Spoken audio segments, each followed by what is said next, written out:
I'm going to now do a short demonstration on how to use the input function as well as how to use a variable. Both are going to be very, very important in just the concept of programming in general. No matter what programming language that you are using, you will always want to get input from the user. That just makes your program very realistic, okay? You will always want to save values to variables because if I get information from the user, if I don't store it anywhere, it's like everything is always just temporary. Variables allow the program to hold on to values so that they can be used later on in programs. Those are two very important concepts and tasks you want to understand right here at the beginning. So I'm going to kind of do a quick demonstration on how we can use both the input function and then how we can use a variable name. Okay, so I'm going to go ahead and launch my Python program because I added a shortcut to my taskbar. So when my shell opens, the first thing that I want to do is go ahead and launch idle. Okay, so I'm going to kind of move that over so that I can look at the two at the same time. So the first thing that we're going to do, and let me just refresh your memory, we will use idle to key our code. We will use the shell to execute it and to display the results. Okay, so over in idle, the first one that I would like to demonstrate to you is just the input function. Okay, in the textbook, they do a pretty good job of explaining that the input function is used simply to get input from the user. Okay, it's kind of boring to write programs where you just put everything in, you hit F5 to run it, and it spits out all this outcome or all of this output.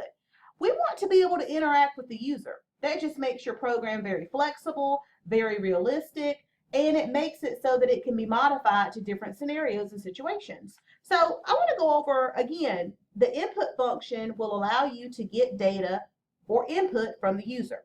So using the input statement is very simplistic, okay? So if I want to just create a program that asks the user for their name, okay? So I'm going to come over in idle, and I'm going to type input. And because it's a function, it has an argument, okay? Or as your book called it, a string prompt. Now, it's telling us that it's looking for a string prompt because you're not going to type in numbers. So what's going to go in this set of quotation marks is actually a string. Remember, a string is any character off the keyboard, letters, numbers, special characters, whatever. So I'm going to put in my prompt, which is enter your name. And I'm going to put a colon and a space. And I'm going to close the quotation mark. And I'm gonna pause right there for a moment because I want to kind of point something out to you. I am very particular about the professional look of your program. So when you are writing a string or writing a prompt, I want you to use book capitalization. That just simply means that everything shouldn't be in lowercase letters and everything shouldn't be in uppercase letters. You want to capitalize the first letter of the first word. And it looks like a sentence. This is something that you would actually see in the manner that it was written in real life, okay? I put a space here before I close my quotation mark because remember, what you type inside of those quotation marks for that string is exactly what's going to be displayed on the monitor. Now, when the prompt comes up and asks me to enter my name, when I go in to type my name, I don't want my first character that I key to be right up against that colon, okay? And you'll see that in just a moment. So I'm going to close my parentheses, okay? And I'm going to hit F5 to run it. Of course, it's going to tell me, hey, you got to save this. I'm going to click OK. And I went ahead and created me a folder on my desktop called Python Examples, just because I'm going to be doing a lot of videos and a lot of examples. And I'm just going to replace this one that's already here, and we're going to call it example again, okay? And I'm going to put my PY, but I think that's pretty much optional because it already recognizes that it's a Python file. So I'm going to choose save. It tells me that it already exists. You won't run into that. I'm going to click yes. Look what happened in my shell. So when I process that code, do you guys see how it says enter your name? Now look at my insertion point right here. It's very important that you see that that insertion point is not sitting right on top of the colon. It puts a space there. It just makes it a lot easier to read. So I'm going to put my name, Miss Floyd, hit enter, okay? I'm going to take a moment and demonstrate to you what would happen if I did not put a space there. Watch this. So I'm going to hit F5 and run it. Do you guys see how my insertion point is right up against the colon? You know, for readability and for it to look realistic, the first option, by you forcing that extra space in there, looks way better than if that first letter or first character U key is sitting flush on top of the colon. Little things like that matter, okay? Little things like that matter, and I want you to be very conscientious of that. So this is an example of how we can use the input function. Very simple. You start out with the keyword input and you put in your string prompt. That prompt is super important because if I didn't put a prompt, then the user would have no idea what I'm expecting them to provide me with. Okay, no idea with what I'm expecting them to provide me with. I want to do another example. And I'm going to delete this because I want to now show you the benefits of using a variable. Okay, so we know that a variable is just a name for some value that you want to store. And when I say value, that can be a number or it can be text, which a text is string. Okay, so in your book, they show you that a variable is equal to a value. So for example, I might say name is equal to, and I'm going to use a string. I might say name is equal to Floyd, okay? And I hit enter. And then I might say print name. Whoops. So I just want to talk about those two lines of code for a second. So here is my variable, name, and I set it equal to a value, Floyd.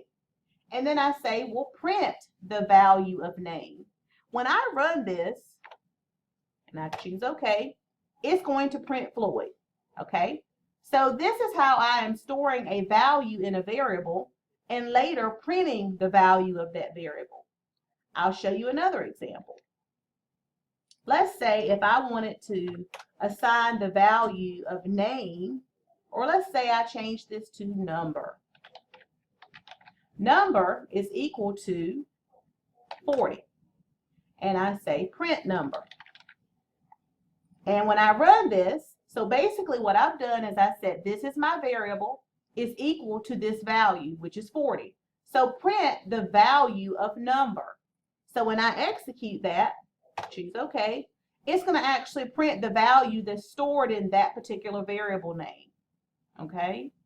So how can we use a variable with an input statement? And this is what's kind of demonstrated in the book. So I'm going to do another example. So instead of us prompting the user for the name and then we run it and it displays the name, let's go in now and we're going to say name is equal to whatever you gather from the input statement. Okay, so input, and then of course I'll use my string expression, which is enter your name.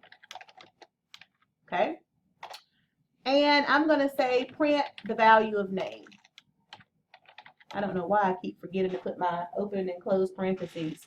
So basically what I said here is that the variable name is going to be equal to whatever you gather from the user in your input statement. So if I put in Sarah, then name is going to be equal to Sarah. And when I print the value of name, it's going to print Sarah. So let's mock this and see how it works. So of course they're going to ask us to update our save, and it's asking me to enter my name. So I'm going to put in Sarah. And when I hit enter, it's going to print the value of the name variable. So it prints Sarah. So hopefully that gave you a good demonstration, explanation of how we use the input function and how we use variables. Because again, those are two concepts that you're going to have to understand right here at the beginning and utilize through the rest of these chapters about Python. You're going to also take that concept over into other programming languages that you take. So it's super important that you understand how we get input from the user and how we use variables to store information. Okay? I hope that was helpful.